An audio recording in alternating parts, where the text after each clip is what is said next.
Hey, I'm Nicole Jantzyan, and I am in Armenia.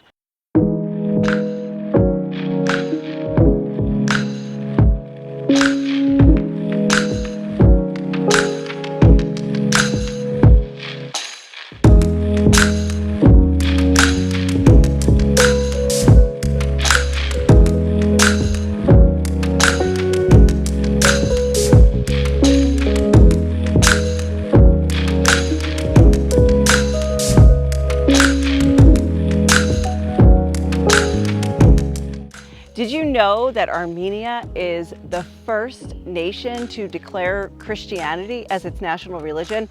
And we're actually at the spot where that happened.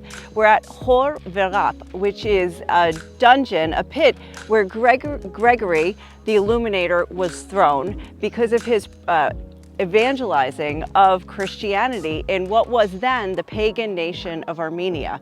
But it was after 13 years that he was in this pit that he prayed for the king, King Tirdat, I think, if I'm saying this correctly, and the king was healed.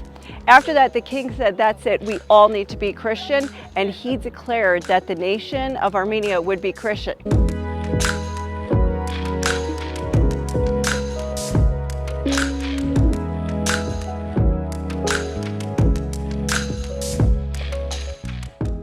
Or the dungeons are from the years like 200 AD, around that time, and that's when Gregory was thrown into the pit, like for 13 years. Yes, late 200s. But this church behind us is actually from the 17th century, so relatively new in terms of Armenian churches, because most Armenian churches were built like in the 600s, 700s, 800s, so 1000. So this is kind of a new one, actually.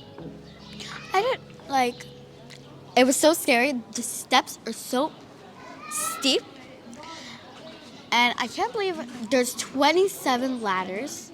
Steps of the ladder. Steps of the ladders. Wait, but did they throw him down or he went Not down? sure if they threw him down. If they did, I don't know how he survived the fall, because it was really steep to get down there. Yeah, and it hurt a lot. They probably lowered him with a rope. Right, and maybe they lowered him with the rope, but how did he survive? Do you remember how he survived? Because his believers, I think, His followers. his followers gave him food. That was the year 301. Now is 2023, and Armenia is still very much a Christian nation.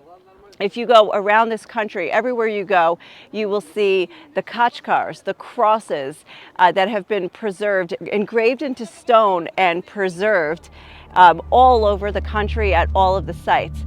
Another important thing to know about Armenia, right behind me is Mount Ararat, and actually 200 meters from here is the border with Turkey.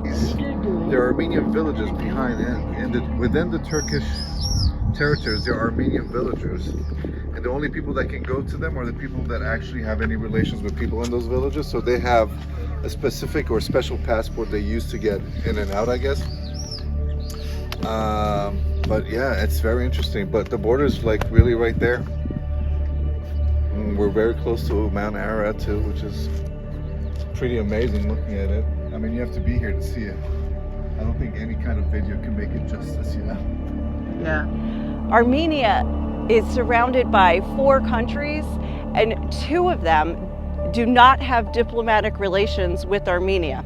So the 4 countries are Georgia, Iran, Turkey, and Azerbaijan. And Armenia does not have relations with Turkey or Azerbaijan. They have a very small border with Iran, and they actually have relations with this Shia Muslim nation, which is just ironic. They also do have diplomatic ties with Georgia to the north, which is a Christian nation as well. But Armenia is in a very unfriendly neighborhood, pressed on both sides by Turkey and Azerbaijan. And we're actually going to be going to the border to check that out as well. But right here is the border with Turkey and Mount Ararat, which is part of historic Armenia, but it currently sits in modern-day Turkey.